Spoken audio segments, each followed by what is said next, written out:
Hello students, welcome back to my channel students versus study. आज हम इस वीडियो में करने वाले हैं क्लास 10th एनसीईआरटी बायोलॉजी का चैप्टर लाइफ प्रोसेसेस। आज हम इसका जो है लास्ट पार्ट इस वीडियो में कवर करने वाले हैं, जो कि है हमारा एक्सक्रीशन। चलिए शुरू करते हैं। सबसे पहले हम बात करते हैं कि एक्सक्रीशन होता क्या है। अब यहाँ पर जो है ये फैंसी सी डेफिनेशन दी गई है, आप इसको याद रखिए। पर अगर आपको ये याद नहीं रखनी है, आपको इसको याद रखने में प्रॉब्लम होती है, सो इसकी सिंपली जो डेफिनेशन है वो है removal of waste materials from the body. यानी कि किसी भी ऑर्गेनिज्म की बॉडी से अगर हम वेस्ट मटेरियल को निकालते हैं या फिर उसको जो है अपनी बॉडी से बाहर जो है निकालते हैं, उसी को हम बोलते हैं एक्सक्रीशन। और यही इस जो ये हमारी डेफिनेशन है इसमें कहा गया है that process involve in the removal of harmful nitrogenous waste material from the liver is called excretion. यानी कि हमारे लीवर में, हमारी बॉडी में जो नाइट्रोजन से भरपूर वेस्ट मटेरियल हमारी बॉडी में प्रेजेंट होता है, उसका रिमूवल, उस हार्मफुल नाइट्रोजेनियस वेस्ट का रिमूवल जो है कहलाता है हमारा एक्सक्रीशन। अब अगर हम यूनिसेलुलर ऑर्गेनिजम्स की बात करें, फॉर एग्जांपल हमारा अमीबा, सो ये जो है, अब क्योंकि इनकी बॉडी जो है ज़्यादा कॉम्प्लेक्स नहीं होती है, सो ये जो है सिंपल डिफ्यूजन के थ्रू एक्सक्रीशन कर लेते हैं। लेकिन अगर हम वहीं बात करें हम जैसे लोगों, मतलब हम जैसे ऑर्गेनिजम्स की, हम मल्टी सेलुलर ऑर्गेनिजम्स की, सो हम में जो है कुछ स्पेशलाइज्ड ऑर्गन्स होते हैं जो कि मिलकर हमारा बनाते हैं एक्सक्रीटरी सिस्टम। फॉर एग्ज़ाम्पल जो अर्थवॉर्म्स होते हैं उनमें होते हैं नेफ्रीडिया, वो जो है उनका एक्सक्रीशन का काम करते हैं। और हम ह्यूमंस में और बर्ड्स में होती हैं किडनीज़ एक्सक्रीशन के लिए। अगर हम ह्यूमन बींग्स में एक्सक्रीशन की बात करें तो उसमें जो है हमारा 1 pair of kidneys, ureters, urinary bladder और यूरेथ्रा, ये सब मिलके बनाते हैं हमारा एक्सक्रीटरी सिस्टम। अब यहाँ पर जो है हमें पिक्चर में भी दिखाया गया है, हमारे एक पेयर जो हमारा किडनी का है, एक पेयर जो हमारा यूरिटर का है, ये हमारा ब्लैडर है, यूरिनरी ब्लैडर, और ये हमारी renal vein and renal artery हैं। चलिए अपने एक्सक्रीशन को जो है डिटेल से पढ़ते हैं। सबसे पहले हम जानते हैं किडनीज़ के बारे में। किडनीज़ जो है वो हमारी मेन एक्सक्रीटरी ऑर्गन है ह्यूमन बॉडी की।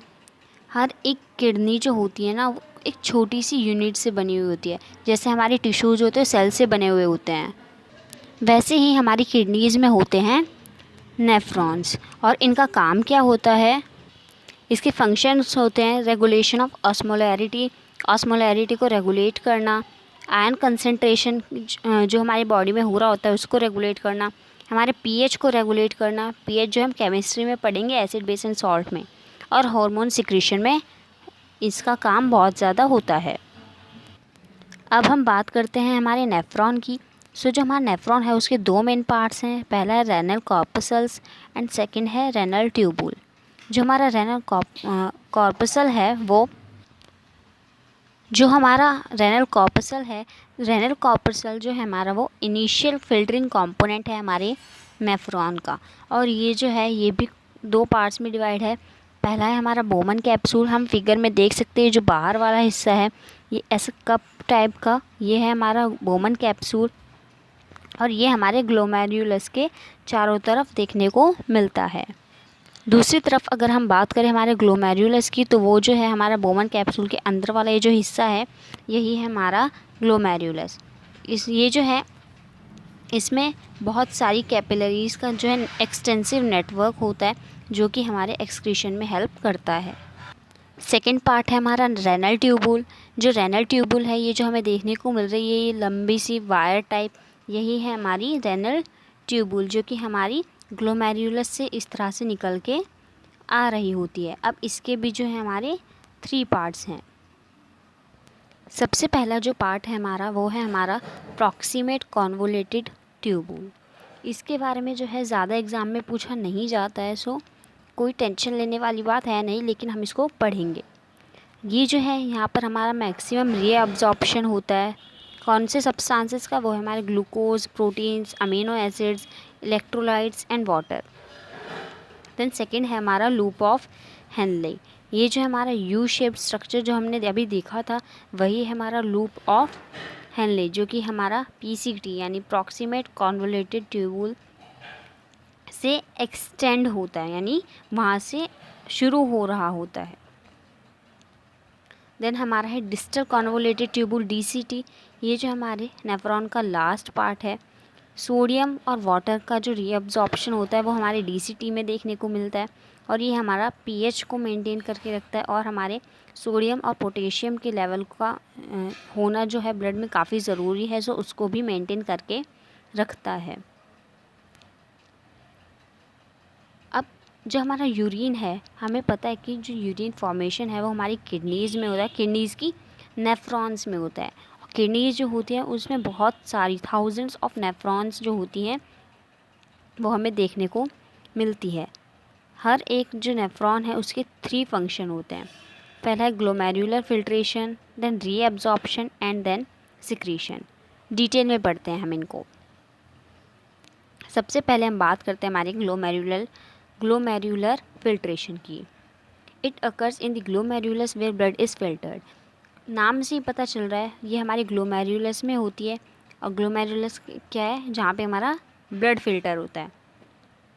This process occurs across the 3 layers, epithelium of Bowman capsule, endothelium of glomerular blood vessel and a membrane between those layers. यानी ये जो हमारा फिल्ट्रेशन का प्रोसेस जो कि हमारे ग्लोमेरुलस में हो रहा है, इसमें हमारी 3 लेयर्स आती है।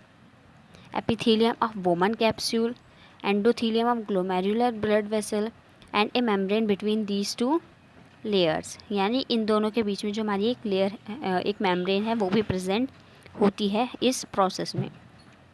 इससे जो है ज़्यादा एग्ज़ाम में क्वेश्चन नहीं आते हैं। All the constituents of the plasma reach the Bowman's capsule except proteins. यानी कि प्लाज्मा में जितने भी कॉन्स्टिट्यूएंट्स पाए जाते हैं वो हमारे बोमन कैप्सूल तक पहुंच जाते हैं प्रोटीन को छोड़ के, और इसलिए इस प्रोसेस को बोलते हैं हम यूनिफिल्ट्रेशन। देन सेकेंड है हमारा step reabsorption. Glomerular filtrate enters the tubule where essential substances such as glucose, amino acids, salts and a major amount of water are selectively reabsorbed as the urine flows along the tube। यानी कि reabsorption, अब पहले हमारा glomerular filtration हो गया, सो अब वहाँ का पे जो फिल्ट्रेट बना है वो हमारे ट्यूब्यूल में एंटर करेगा, और इस ट्यूब्यूल में क्या होगा, जितने भी हमारे ज़रूरी एसेंशियल सब्सटेंस है जैसे ग्लूकोज, अमीनो एसिड, सॉल्ट और पानी, इन सबको रीअब्जॉर्ब करने का काम होगा हमारे इस वाले प्रोसेस में, रीअब्जॉर्प्शन में। देन थर्ड जो हमारा प्रोसेस है वो हमारा tubular secretion. When the filtrate goes to the distal part, urea, potassium ion and some hydrogen ions are secreted in the form of urine. This helps in osmoregulation। यानी कि अब जो हमारा फिल्ट्रेट होता है वो जाता है हमारे डिस्टल पार्ट में, यानी हमारे DCT में, जहाँ पे हमारा पोटेशियम और कुछ हाइड्रोजन आयंस जो है वो हमारी यूरिन की फॉर्म में सिक्रेट होते हैं। ये जो है हमारा ओस्मो रेगुलेशन यानी रेगुलेशन ऑफ ओस्मोसिस में भी हेल्प करता है। The urine forming in each kidney eventually enters a long tube, the ureter, which connects the kidneys with the urinary blood। यानी कि जो हमारा यूरिन किडनी में बना है वो हमारा यूरेटर के थ्रू जो है हमारा यूरिनरी ब्लैडर तक पहुंच जाएगा। Urine is stored in the urinary bladder. अब जो हमारा यूरिन होगा यूरिनरी ब्लैडर में जैसे ही पहुंचेगा, सो जब तक जो है वहाँ पर जगह होगी तो तब तक वो जो है एक्सपेंड नहीं करेगा, लेकिन जैसे वो एक्सपेंड करेगा और कुछ प्रेशर, कुछ फोर्स देगा, सो उसकी वजह से हमें पता चल जाएगा कि हमें जो है वॉशरूम जाने की ज़रूरत है। और ये जो हमारी यूरिनरी ब्लैडर है ये मस्कुलर होता है, यानी मसल सेल से बना होता है, नर्वस कंट्रोल में होता है। सो इसीलिए हम जो है अपने यूरिनेट को जो है कुछ टाइम के लिए रोक सकते हैं। एक्सक्रीशन इन प्लांट्स की बात करें, सो गैसियस वेस्ट प्रोडक्ट्स क्या होते हैं हमारे प्लांट्स में, जैसे हमारा CO2 और वाटर वेपर्स। वाटर वेपर जो हमारा ट्रांसपिरेशन प्रोसेस के थ्रू निकल जाती, कैसे, स्टोमेटा से। और जो हमारा गैसियस वेस्ट प्रोडक्ट CO2 है वो भी हमारा स्टोमेटा और लेंटिकल्स की मदद से हमारी प्लांट बॉडी से बाहर निकल जाता है। अब बात करें हमारे लिक्विड वेस्ट प्रोडक्ट्स की, सो जब हमारे प्लांट्स में ज़्यादा पानी हो जाता है तो वो ट्रांसपिरेशन के थ्रू जो है निकल जाता है। Waste products may be stored in leaves that fall off. Other waste products are stored as resins and gums, especially in xylem. Plants also secrete some waste substances into the soil around them.